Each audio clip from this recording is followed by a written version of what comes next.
Welcome to the Football Friends podcast. My name is Gage, and I'm joined here by Paddy and Ash. I am full of burgers. I'm ready to go. Got it. Great. Congratulations, guys. We have made it to 50 episodes. That is quite the achievement. I'm surprised it lasted, 10 episodes. We've achieved so little in that time. No, but it's great. No, this has been a lot of fun. So I'm stoked. I don't know about you guys, but I'm stoked. Yeah, here's to 50 more. It's a pity I thought we'd never get. Yeah, certainly not the first 50 we've shared. Definitely not.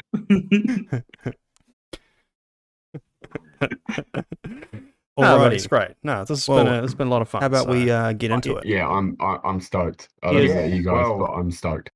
I made some old predictions on the Facebook group last week, didn't I? Yes. And yes. some of them went all right, and the one we're going to start with didn't go so well. Liverpool Fulham. Well, I mean, I think I even commented on that post and gave you shit about not thinking you'd get a clean sheet, because I was convinced. I was the same as you. I was like, Liverpool smash this shit. I thought we'd smash it, but I also thought we'd be leaky. You made a video this week about our injury crisis, and even if it's not, starting players, it still throws throws a wrench in the works, right? Well, they're all senior squad players. There's nine injuries. It affects your training sessions in that, eh? Yeah, that's right.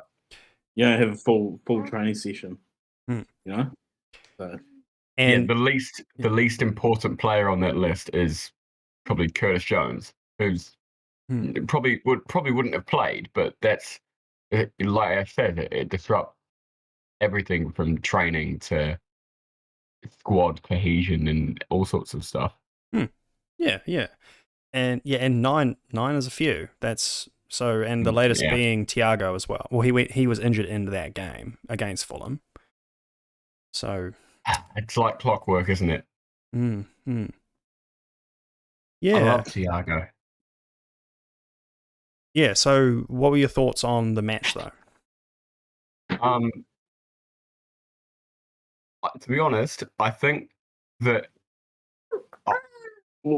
I predicted Fulham to go down because I didn't think that they would be that, even at home. I didn't think that against top opposition they would be that bold and that aggressive.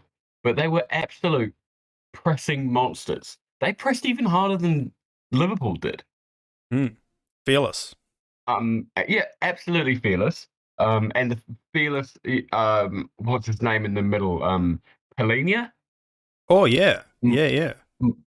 Maestro. Like, and Mitro, look, I know it's one game, and I know he bullied, and one of his goals was a pen. We'll come on to that in a bit. And one of his goals, he bullied Trent. Jumped over Trent. Well, it's very easy to jump over someone who does not jump or defend. Yeah, well, I was wondering the same thing. I was thinking that, Mitro's been in the Premier League and relegated like 3 times now or something like that. I think that's true. So, I mean, maybe he is finally ready for the Premier League. He always scores like 30 goals in the Championship.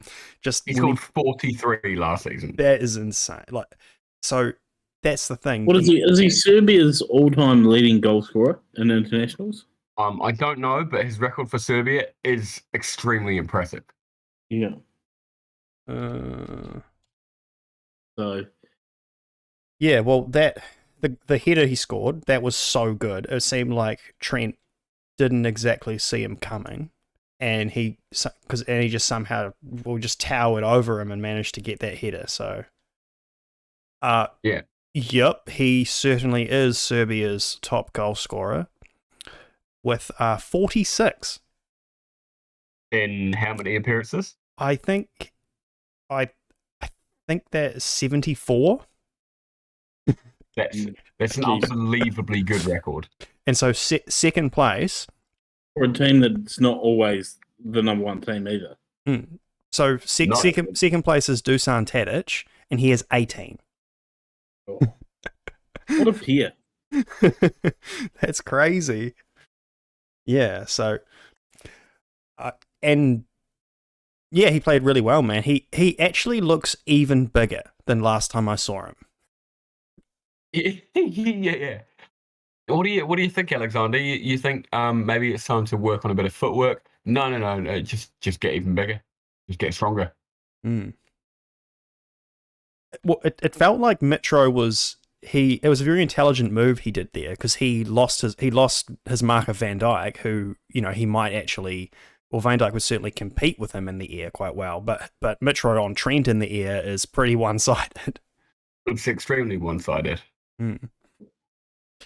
And yeah, you're right. That's exactly it. It was a great piece of sort of spatial awareness, and for sure Fulham would have been targeting that. You know, they attacked quite a lot with those crosses from the right hand side, in particular, aiming for Trent's side. Yeah. So, the penalty. What do you think of that? It was very, very, very soft, but in 2022, it's a penalty kick. When I watched the match, it did not look like a penalty to me at all. It looked like he pulls out, or there's no contact, or something like that. However, I rewatched it today, and they had a different angle, and now I'm convinced it's a penalty. He does. Was that the angle from behind? Where you're watching his back? No, the one I saw was it was an angle from it was like from the front, like from behind the goal, and you could sort of see his leg go, his shin, they kind of make shin to shin contact, and then as he pulls his leg back, he like stands on his toe. So like it does he sort of gets him twice. Yeah. Look, it's a pen, but it's one where if you get it, you go, ha! And if you concede it, you're going, no. Yeah. That's gonna happen. Let me put it this way: if that is given no penalty, and the referee goes to VAR, and he asks, "Is there a clear and obvious reason why I cannot overturn this?" VAR probably doesn't overturn it. Right or wrong? I would say no, because I would say they would overturn it. They would. Like because if you watch, like you say, there's different angles VAR can look at. As soon as it's contact, that's clear and obvious. Every angle on camera looks bad. That's a pin. 2022, that's a pin. When I first saw it, I was like, pin, done. I think just because there's contact doesn't mean it's a foul. That's my point. I'm not even distinguishing that this is not a penalty. I think it is. Well, from the camera angles alone, though, there was not one which made it look like not a penalty. Like, I'm not saying it was, it's just every angle looked bad for Van Dijk. Okay, fair enough. So the VAR in particular would only be able to go off that. So I think it would be overturned and made into a penalty. Yeah. So yeah, the penalty was not even my major complaint of the day. That's a regular feature. That's got to be one complaint of the day. The fella who I think he gave the assist. He did. Kenny Tete? Yeah, he did. The cross for the header. Yeah, he did. Yeah, he was given a yellow card for a challenge quite early in the game. I forget on who. I want to say Robertson. And in my mind, he went in very recklessly, and Look, Ash's prediction of 8 should have taken a dent this weekend. That's what I'm saying. Nah, that 8 is a good prediction. Oh, look. I thought you were going to argue with me about the red card, but fair enough. I actually you can't get- remember it.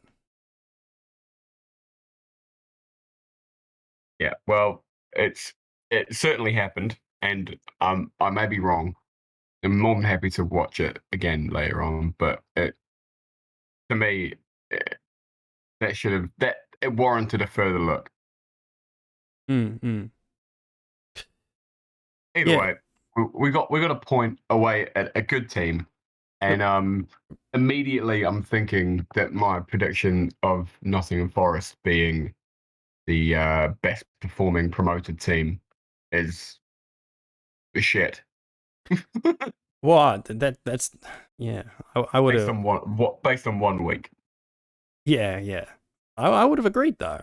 But so what I have seen though is that you've got this injury crisis now, 9 injured. You guys are looking at signing Brozovic. Have you heard about this? No, but I've seen this link with somebody from Sporting Lisbon, Mateus. Mateus. It's like Mateus Pereira, isn't it, or something? Or Yeah, I know who you mean. I'm trying to find it, but no, too long. Mateus Nunes. Nunes, that's right. Okay, Another Nunes. But according to the Liverpool Echo, the deal's off. Just as soon as I looked it up. Yeah. Right. Well, either way, I think that Cavallo could do with some time not at Liverpool, and we should get in a midfielder, a strong attacking midfielder, or just play with Bobby there. I know. I called for Bobby to start against Fulham, and he didn't put in the performance that I would have thought of him. But he was replaced by Darwin, and Darwin made a pretty much immediate impact. Yeah, what a tasty goal too. Like flicks it, with the back of his neck. He tried that about 5 minutes before, and it didn't come off. I know that's funny, but then he was like, "No. Look, if I'm going to do that, I got to actually get it in." Yeah, I'm scoring this. So he finished the day with a goal, and it was an assist.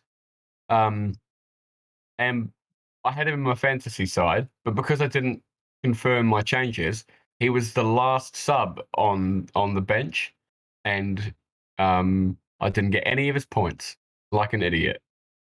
Damn. Unlucky. What a rookie. Yeah, God. Yeah, that's my stunning analysis of Darwin's first game. Yeah, not bad. Not a bad start. I mean, yeah. So we did talk about this. We talked about this last week. Who's going to score more, Erling Haaland or Darwin Nunes?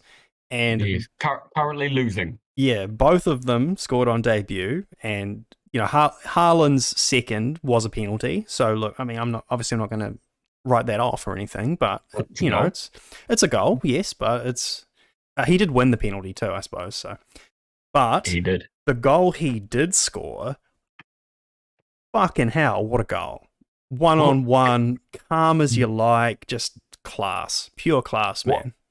I don't know if I've seen someone since Ronaldo, the real Ronaldo, finish into the bottom corner with such finesse at such speed.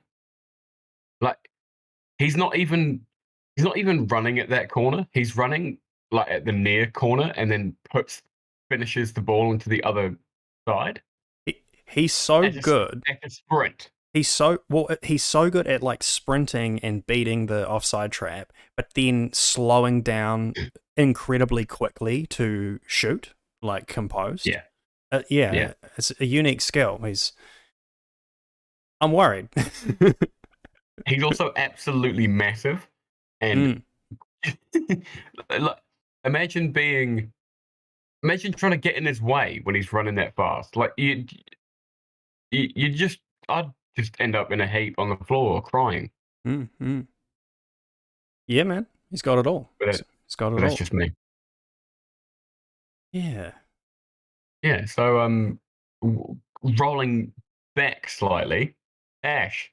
Yes.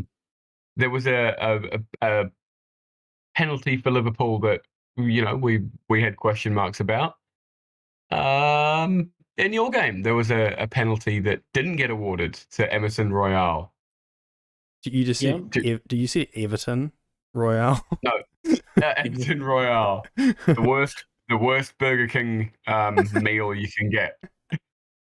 It's full of cheese. It's full of shit. So yeah, the Emerson Royale Combo.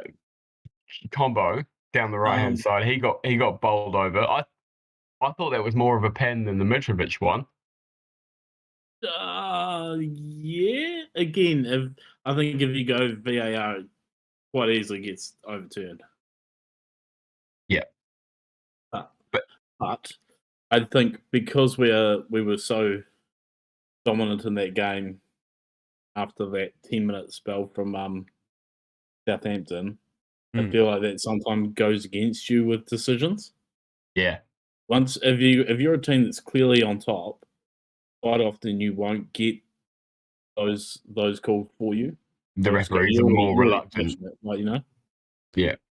Sometimes the refs are more reluctant to give penalty for a team who's on top. Yeah. I just go, nah, that's Well, not fair play. You don't. Everyone gets a goal for participating. You don't need it. You don't need it. Everyone gets a goal for participating. Well, yeah.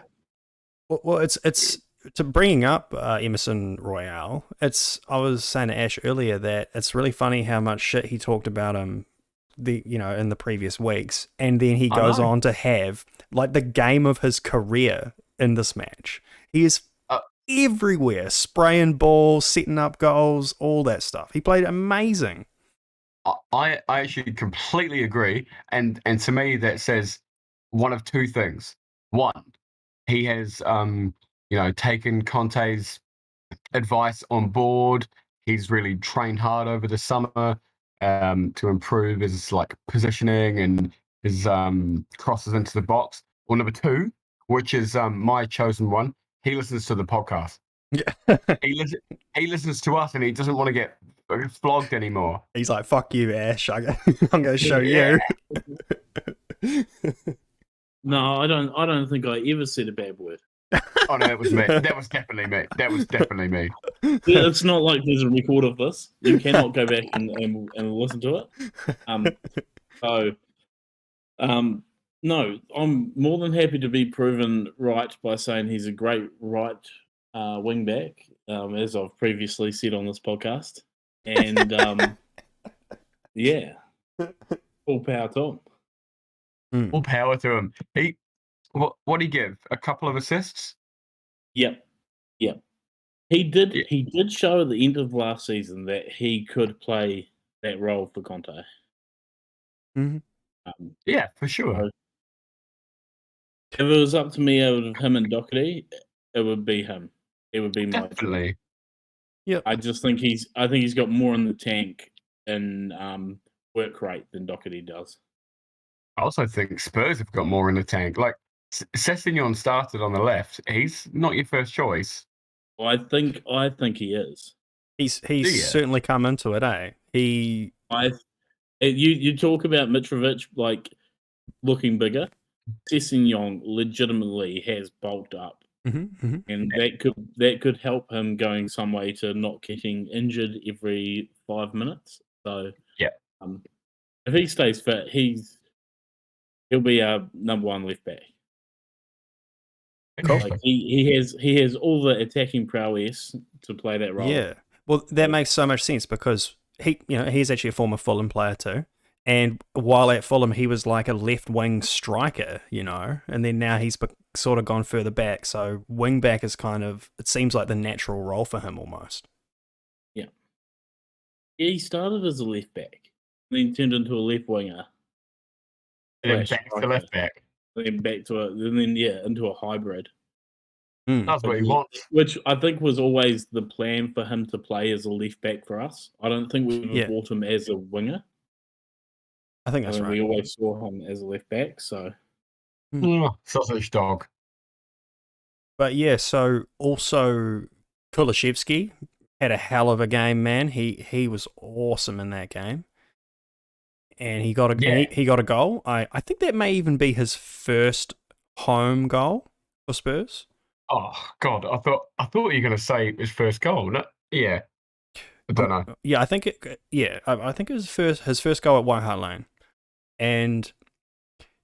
or it could be his first Premier League goal at White Hart Lane. You know how they just pile on all these different clauses to the record.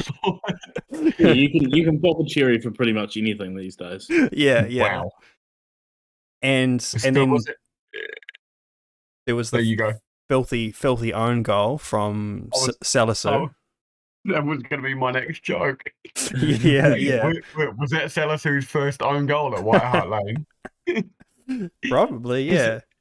There were quite a few own goals on this opening match day. Crystal Palace got one. I think Wolves got one. United's goal was a Brighton own goal. Yeah. But this one was one of the worst own goals I've ever seen. Yeah, the ball must have had a bit of spin on it, because it just sort of came off his foot in a weird way. The thing is, I'm not letting you have that. Like, you're a professional footballer. You know where the ball's going if you kick it like that. He could have done literally anything else. He could have turned around and kicked it. Say that again. Even if it's got spin on it, you can still hoof the fucker. Yeah. Like, you can get rid of it. He let it go across his body and tried it with his left. So maybe that was the mistake. If he pinged it with his right, it would have gone out for a throw-in, and nobody would have looked twice. Yeah, I'm not sure. Is he left-footed? I don't know. It didn't look like it from that kick. Yeah, I don't think. I don't care. It went in. Yeah, and who was the last goal? Kulishevsky. Kulishevsky scored the last goal. Eric Dyer scored. That's Eric Dyer's first goal in 3 years or something in the Premier League. Oh God, some person, I don't know if he's a Spurs fan or not, had a bet on Eric Dyer to score with a header, and obviously that came in for him. So bloody good on you, mate. 125 to 1 it was. Oh wow, that's good money. Damn. It is, and it's a good goal, man. Nice glancing header. It was nice. I told you, him for the England squad. Yeah, you've been a regular Nostradamus this season, Ash. It's bring it on. So, I told you. Well, first goal in 3 years. Yeah. Him up front for England. Yeah, I'm fine. Him and Harry Maguire. Oh God. 4-4-2, big man. What's your problem? Well, before it should be all big men. But yeah.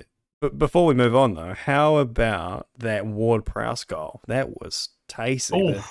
The volley into the ground was, oh man, what a goal. That was awesome. I love a good sort of screwed volley. Beautiful. I'm surprised no one went in for Ward-Prowse. That was going to be my question. All these teams lacking midfielders. Is he unlucky to be a Southampton born and bred player that no one really gives him a chance? Like, everyone sees how good he is, but then he never really kicks on. Is he worth the top 6 spot? Yeah, I would say yeah. I would say yeah. He may, even if he's not the starter, he could definitely fit if he signed for Man United, he'd play tomorrow. Yeah, 100%. Yeah, honestly, he probably could. That's the thing. And as a football manager myself, in Football Manager 22, my career is with Southampton, and He fucking asked for a transfer every single window. He's like, I want to play Champions League. It's my dream. So I'm surprised he hasn't moved on yet. Because obviously Football Manager's real life, so. To be fair, in my version of it, I think it might have been a game from many years ago. It might have been 2014 or 16. And I signed him. I managed to sign him. I think I was playing as Preston North End, and yeah, we gave him Champions League. Don't worry about it. Mm. Don't worry, I'm going to too.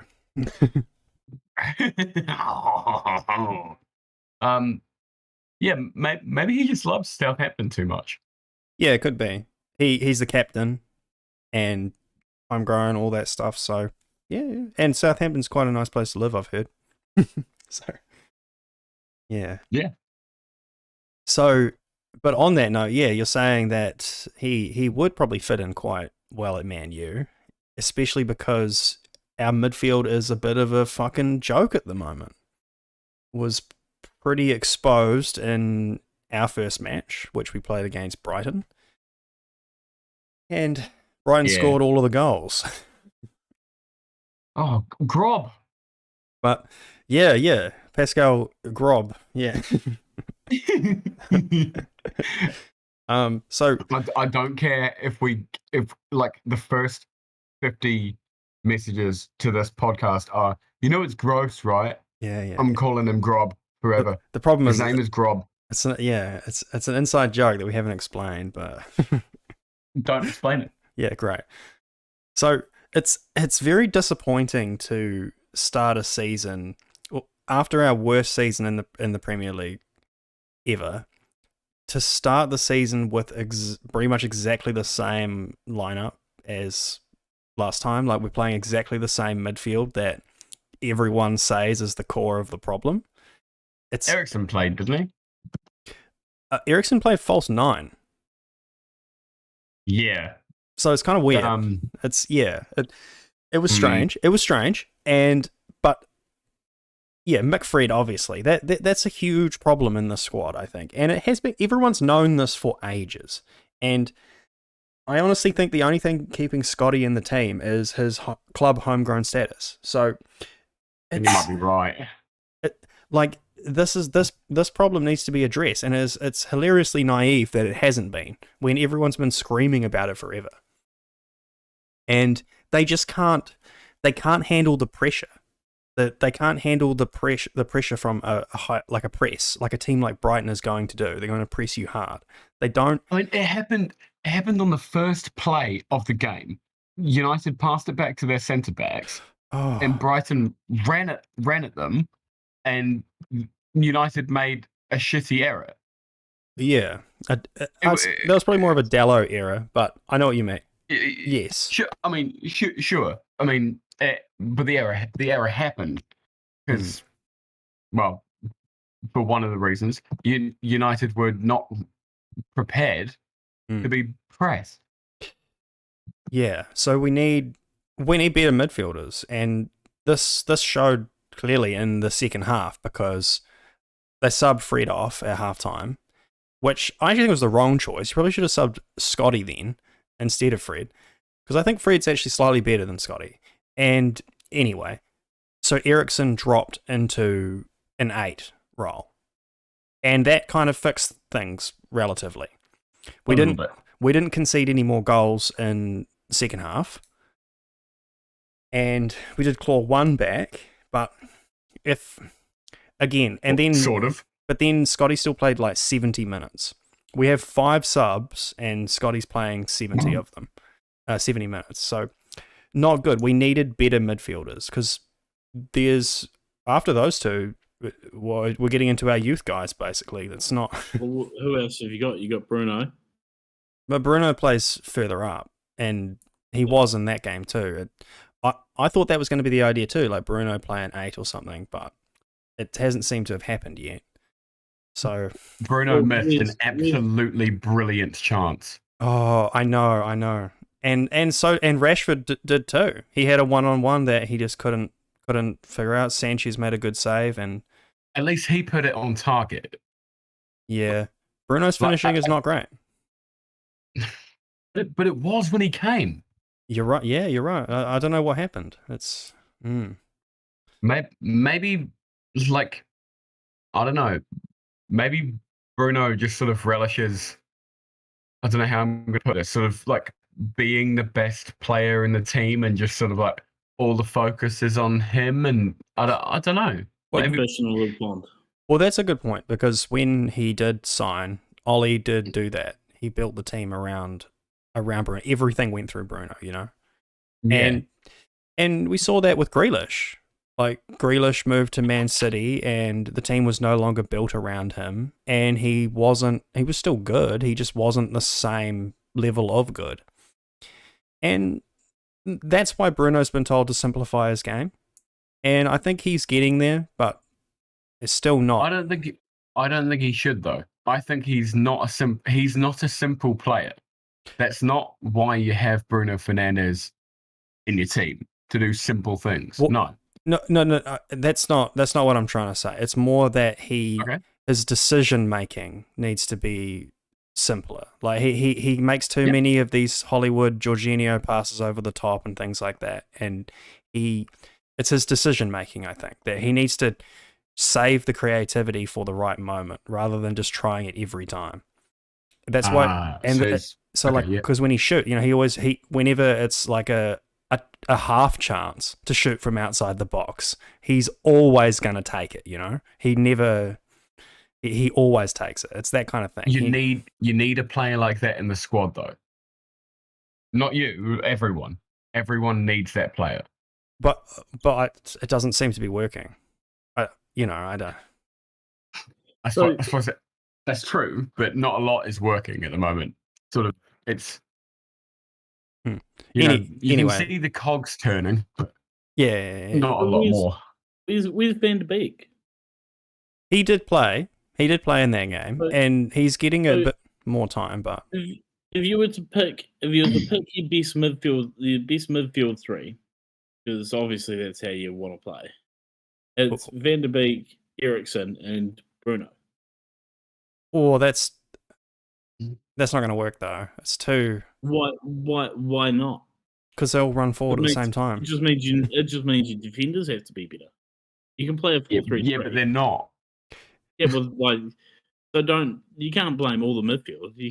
No, plus I don't know if Van de Beek. You did concede what, 2 goals? Yeah, but they weren't necessarily midfield issues. But the thing is with Van de Beek is that we have Ten Hag, right? This is the player that sort of developed Frankie Van de Beek into the player at his best before he moved to United. And so for whatever reason, he doesn't want to play Van de Beek either. And he knows him best. And I think that's a bad sign. I think something's not quite right with him. And so I don't know, maybe he needs to fix some things, but yeah, I don't know. Just I don't think Van de Beek's going to solve our problem anyway. I think he's also the guy that sold Van de Beek. Yeah. So anyway, the midfield needs to be addressed, and it looks like that is sort of happening. Obviously, the Frankie de Jong deal has pretty much basically fallen through now, but I'll talk about that in a second.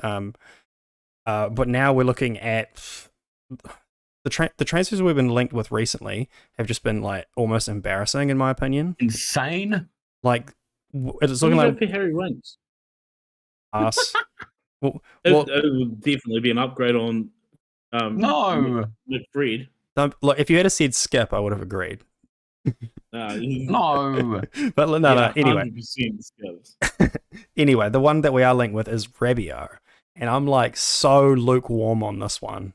Yeah, he is a lukewarm player. Considering that we released Pogba to Juventus, and then we're going to pay 10 mil and get Rabiot in exchange. That's pretty embarrassing. And 5 years later, you're going to sell Rabiot to Juventus on a free. But I mean, that being said, Rabiot is always in the France team. So there's definitely something that Didier Deschamps sees in him. Where's Pogba though? Yeah, He didn't yeah. work for you either. But well, it's hard to say. He had his moments, but like, I don't know. But the other thing is, Rabiot also wants 200k a week, which is just ridiculous. When Scott McTominay's on 75k per week, like it's What would someone like Milinkovic-Savic demand? probably less. You think? He's not a Juventus player. Like, it's just because it's Juventus. Juventus pay their squad insane wages, but Lazio doesn't. Lazio doesn't have that kind of money. So we probably would get Milinkovic-Savic on less. And I would love... Well, Milinkovic-Savic is the other one we're linked with. I'd love that. We've been linked with Milinkovic-Savic for the last 4 years, though. And it never happened. And it's funny because every other season I would have said that he's too expensive because they want 75 mil or something like that. But that seems to be the going rate for a solid midfielder these days. Like Frankie de Jong was... player. Yeah, so since Frankie de Jong was 85, Milinkovic-Savic almost seems cheap now. But the other side of that too is that he's not a 6. He's not a 6 either. He goes forward. He plays 10. Or probably for us he'll play 8. Then don't play a defensive midfield. Like, does Ten Hag do that? He doesn't really do that, does he? It's double pivot. You're right. Ten Hag does not play a defensive midfielder. But Fine. That was at Ajax. Do you think that... I'm not sure if you can get away with not playing a defensive midfielder in the Premier League. What do you guys think? I think you can if you're good. Look at Man City last season. They didn't play with a striker or defenders. They just played 20 midfielders at a time. I think. No, but jokes aside, they have the best. You have quality throughout your squad. I think you can do it.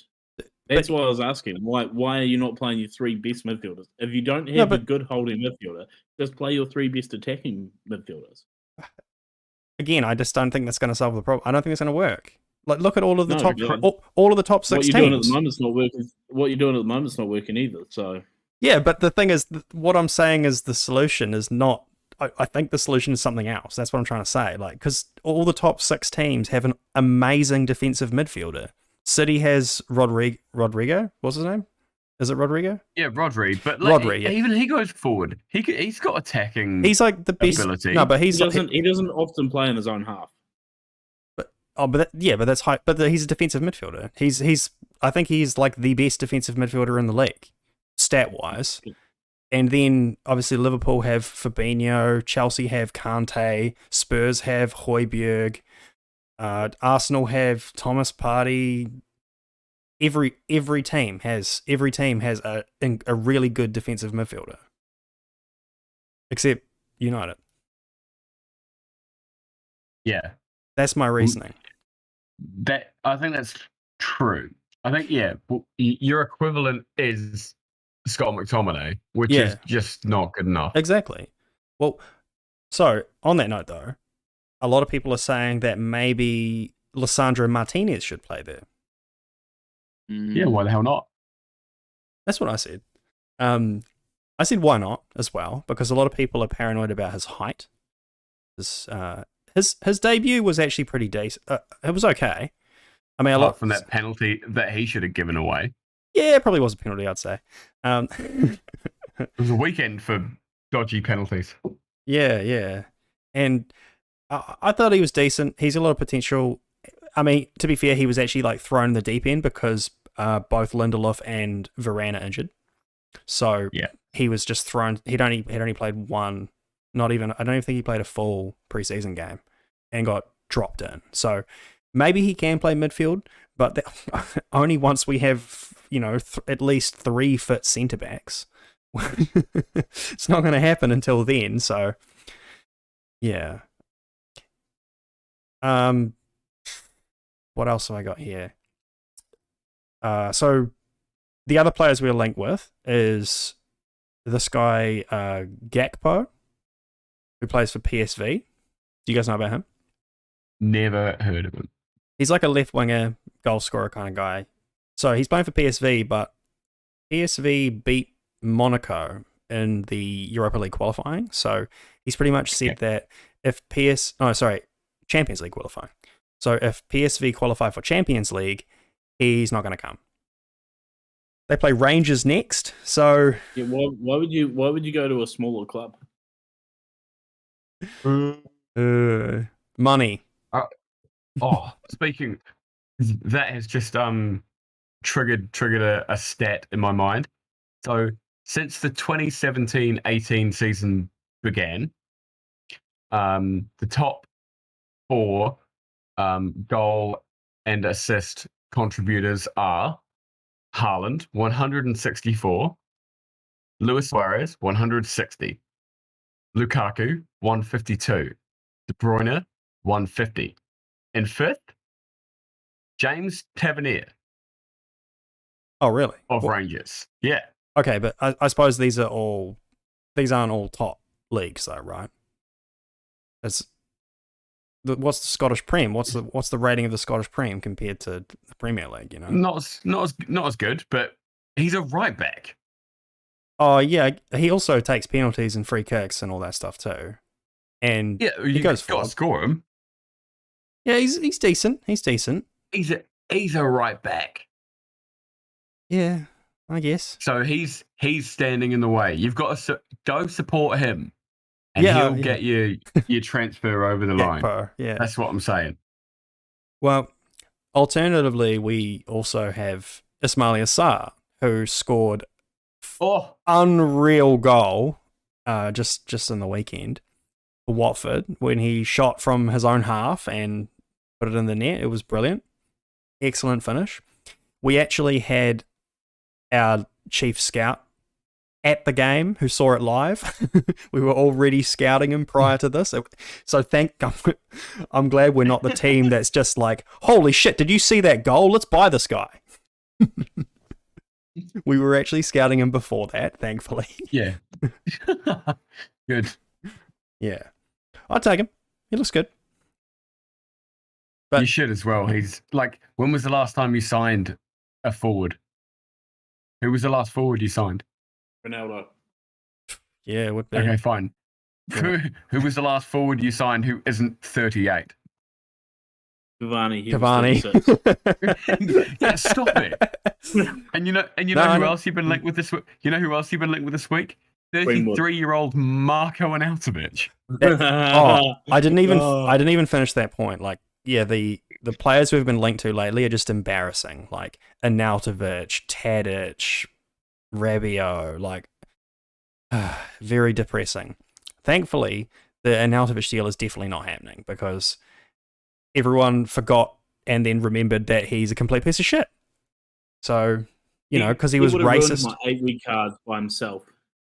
And did he drop a racism? He Was was- it during the Euros? Yeah, he was racist at the Euros, and that was not the first time.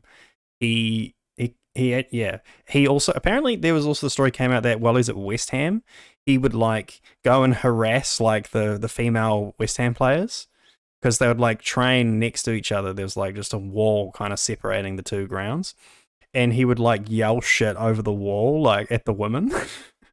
Dreadful behaviour. I know. Again, he just seems like a complete knob. So fuck that guy. No, sign him. Sign him. Thankfully, we are the team of PR, if we are anything, and so the fans revolted and blocked the signing. Thank God. Yeah. So anyway, like I've already said too much. What I wanted to lead into from here was the Frenkie de Jong situation, because this has just taken another turn, man, and is obscene.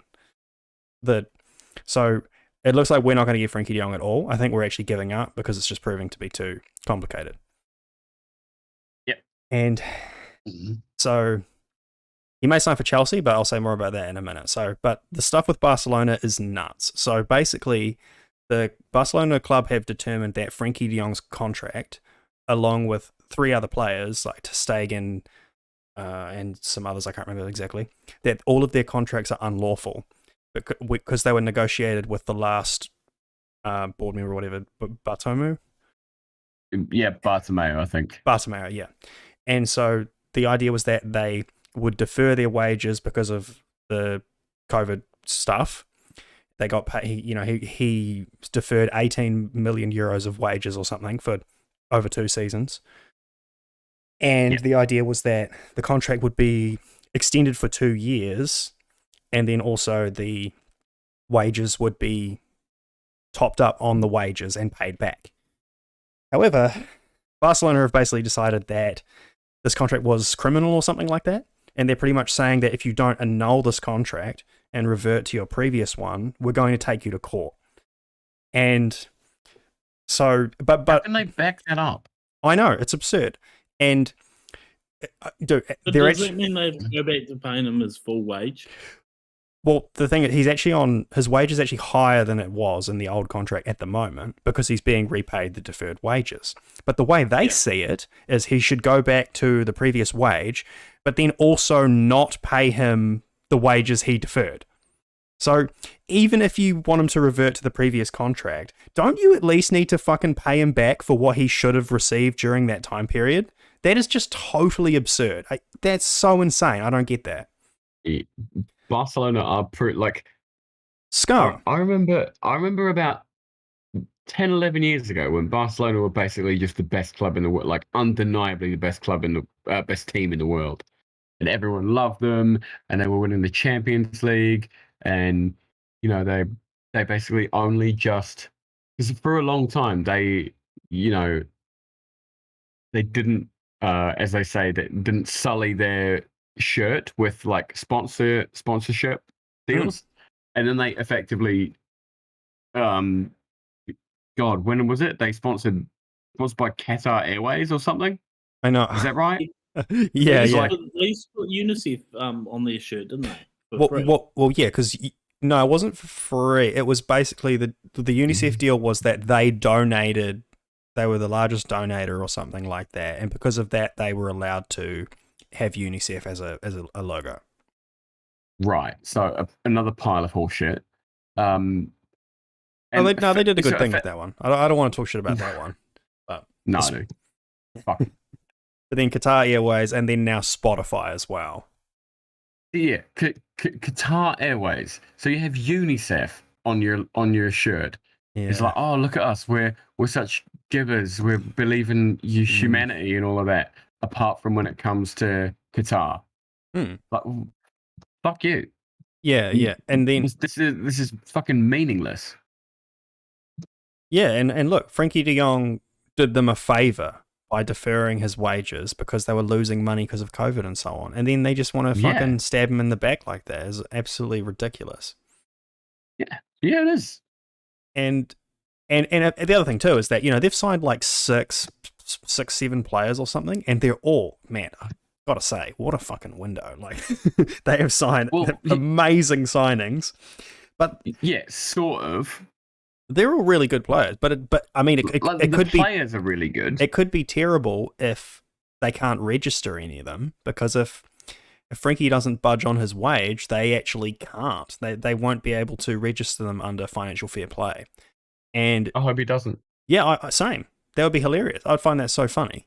And although I've seen Aubameyang linked to Chelsea. Yeah. He's morning. He's been offered to Chelsea and Man U actually.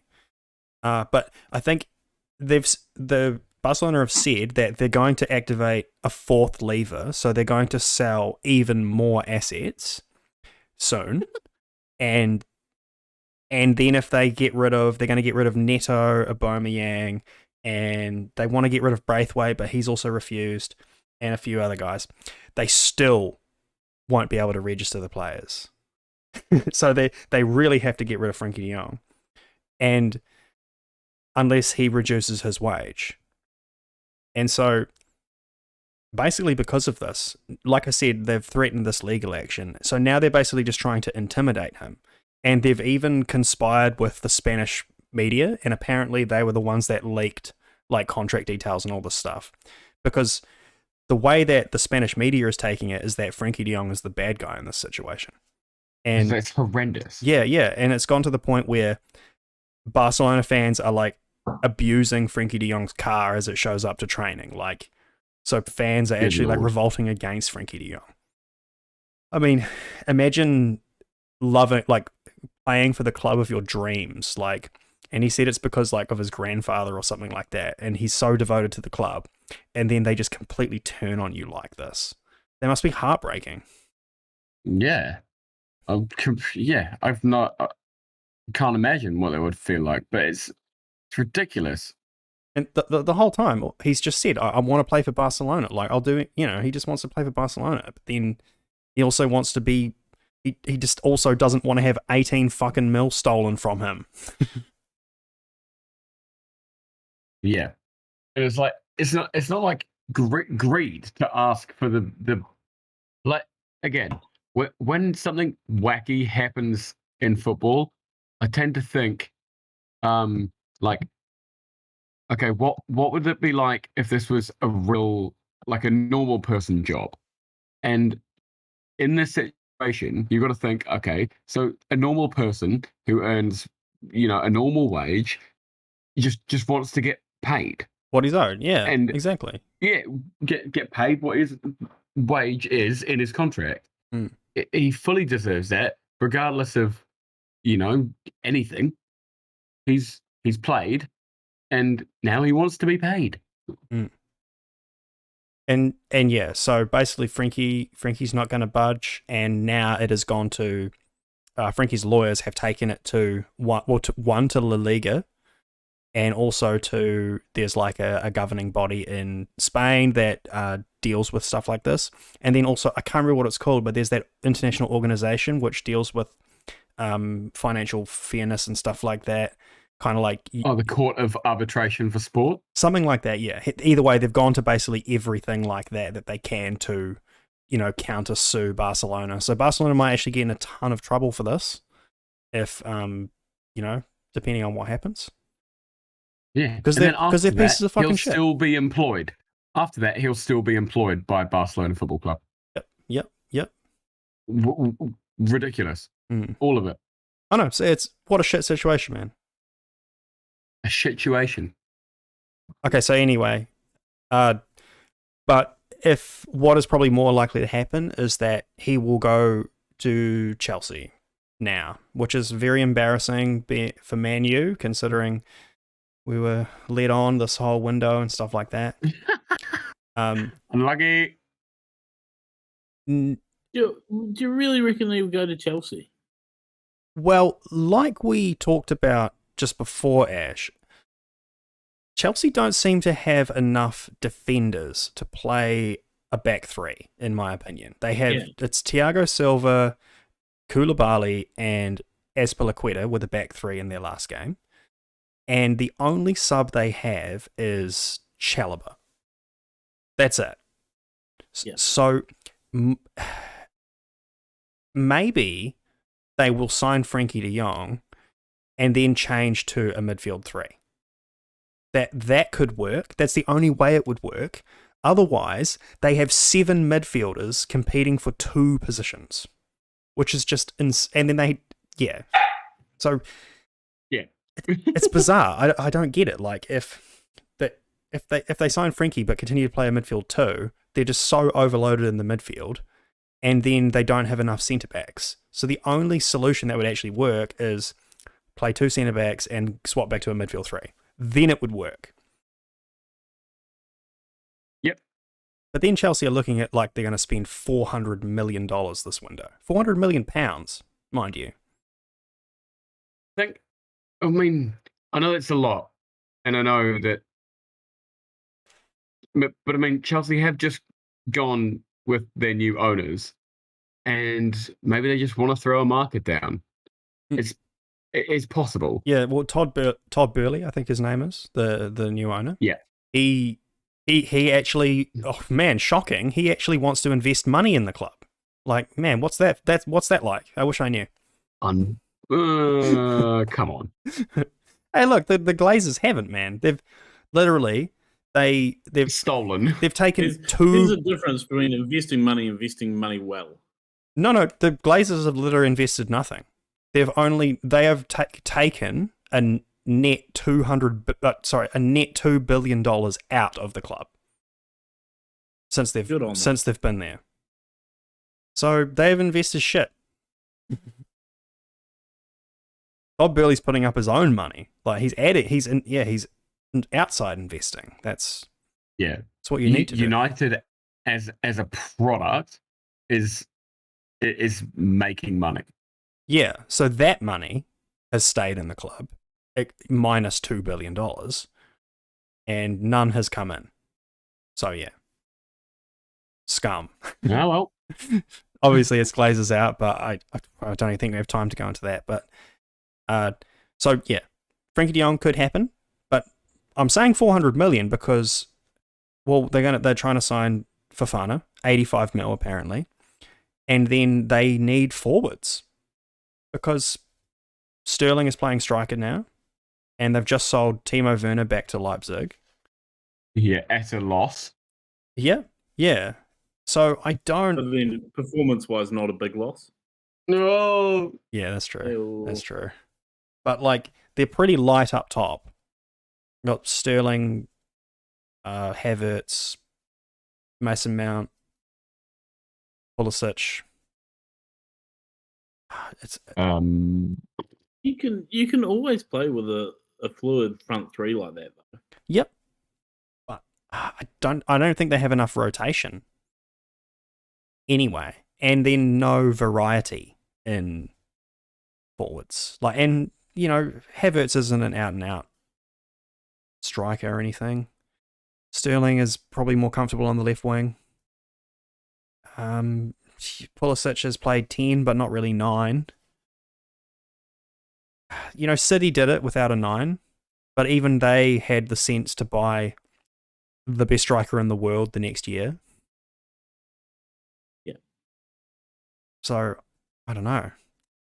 Yeah, I mean, City played without a 9, but they also had like 6 attacking midfielders on the pitch at 5 maybe. Yeah, I'm just. They played their number 9 on the right wing. I'm just so confused. I just don't know what Chelsea's doing. It's the most confusing shit I've ever seen. How about we work that out at the end of the transfer window, and then we'll tell them off again. Yeah. Well, they could, like I said, they might spend 400 mil and address all of these issues. You caught the game, didn't you, against Everton? I caught enough of it to know that Chelsea they didn't look very convincing. Their goal came from a penalty. Mm. I can't even remember how they got the penalty, but I think it was just a Chilwell got regulation. Chilwell got taken out by. Oh, that's right. Chilwell got taken down. Yeah. That It was a legit. penalty. It was legit. Yeah. No chill. That was a penalty. Yeah. And no chill. He was in the chill zone as well. They took him down. Oh, yeah. Can't. there should be an automatic red card. Yeah.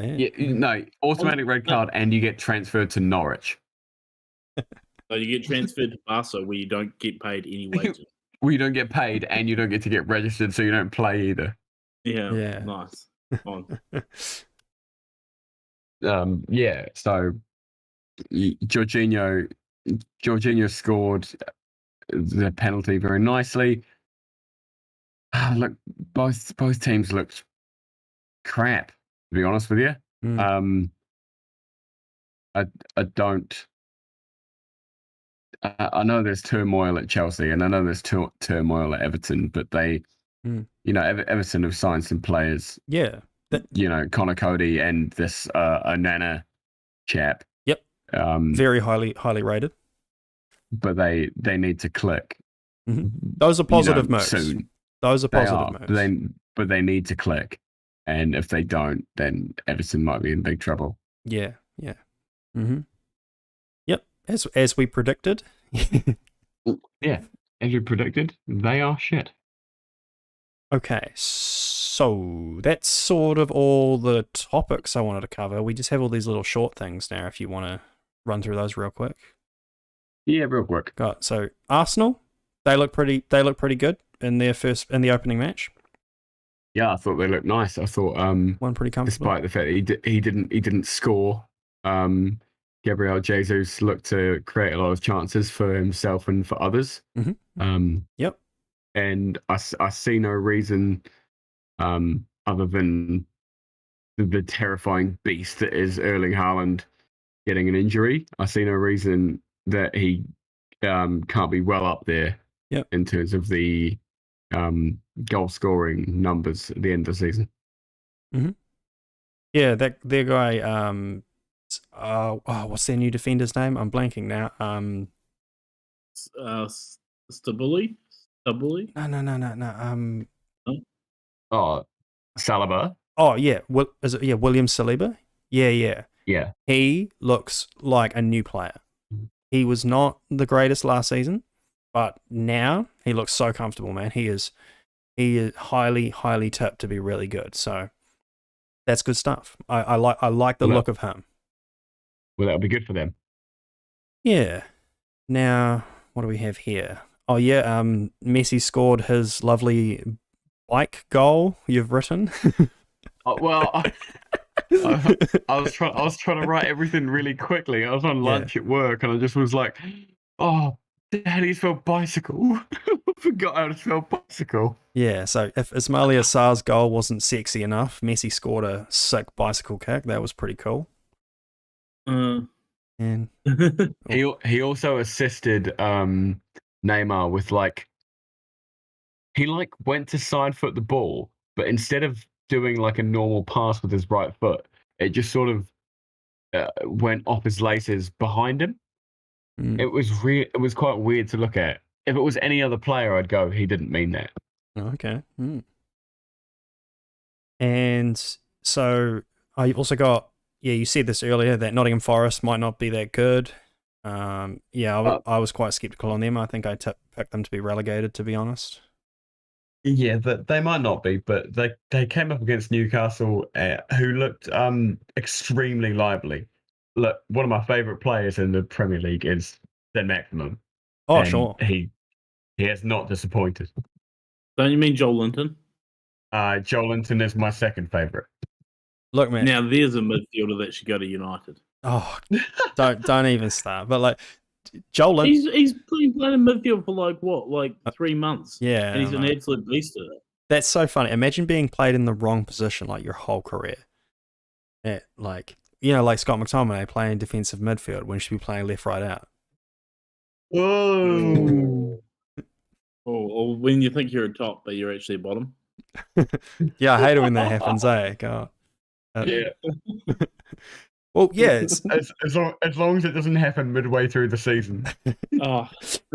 So you wrote here that you say Newcastle could threaten for European places this season. Yep. And I saw you both rated them pretty good. Oh, that is bold. I'm not so convinced on this. Like the hardest title to buy in the world has got to be the Premier League one. I don't think they'll come top 4, but 7th gets you Europe now. But that's West Ham's spot, surely. West Ham are quality side. Is it? No, it's in theory it's United spot. Oh, don't even. Oh, come on. Well, Newcastle United. We're at least 6. Come on. But I think that's a fair prediction. Like you said, they look lively. Confidence is a lot. You're just saying how much turmoil United's in because there's no confidence in the squad and the players. True. A complete flip with Newcastle. We're riding that high from 6 months ago. They're still going strong. That could be the extra 10% to get them up to the right end of the table and get them back to where they think they should be. Yeah, and when you've got centre-backs like Fabian Schär ripping in goals from 35 yards. And Kieran Trippier with a fucking rocket of a right boot. They have made good signings. This, Trippier last year and the Brazilian midfielder, what's his name? Gomes. Yep, Gomes. And then I really like that guy, the centre back they've just signed. He came from Bowman. Otman? Yeah, Sven Botman, that's right. Yeah, he came from Lille or whatever. He looks solid as. And yeah, I know Newcastle are also trying to pick up a few, sort of second string players from other big clubs in the Premier League, so they probably will. They certainly have the financial backing for it. So yeah, I don't know. Yeah. I don't think you're completely off the mark with that prediction, but we'll see. We'll see what happens. We'll see. Okay, so look, that's about it. We're running out of time anyway. The only thing left to say is the match next week, the main one being Spurs versus Chelsea. Oh, How do you feel about that, Ash? Conte's contenders. Conte's contenders. Not good. I don't like it. Well, it was known as Battle of the Bridge, wasn't it, a couple of years ago? I think we will bully them off the pitch, to be honest. Okay, bold. And watch out for Rich Allison is available for this game as well. Okay. He served as one suspension, so that's why he didn't play. Yeah. Yeah, there's a little bit extra to come. We still haven't put on our new signings really, so this could be hopefully a coming of age for the Spurs squad. So certainly a good time to snag 3 points, Oh, and what a statement, Yep. So yeah, this is a proper test for Spurs. Certainly a more difficult proposition than Saints at home, But Chelsea represent everything Spurs haven't been in the last 10 years. They just get results. So if we can hopefully turn that around and become that team, then this is the sort of statement you want to make. It says here you're unbeaten against Chelsea. Are unbeaten in the last 5, so 4 wins and 1 draw against Spurs. Exactly. So yeah, exactly. So yep, yeah, cool. Watch it.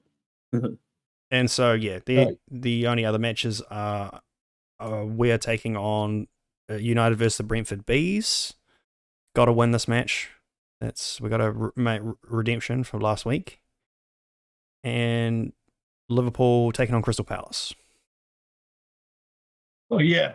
I mean, Palace didn't look all that against Arsenal, and first home game of the season, we really need to be, basically winning every single game at home.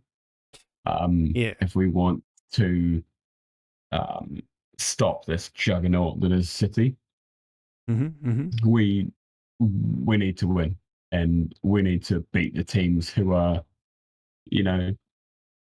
going to come and try and frustrate us. And I know that can be done in other ways, as Fulham have shown us, but we've got to beat Palace. We really have to. Yeah. Yep. All right. Well, that's probably it for today, I guess. We might as well end it there, unless there's anything else you guys want to say. Bike kick. Yeah. Well, I will just say, yep, happy 50th to you guys. Happy 50th. It's been a lot of fun, and so century. Yeah, half century. Let's keep it up. Here's to another 50, and let's go. Like and subscribe to the Football Friends podcast. Tell your friends and join us for the back 50. That would be really awesome. And we'll catch you all next time. Cheers. Woo! Smoked it.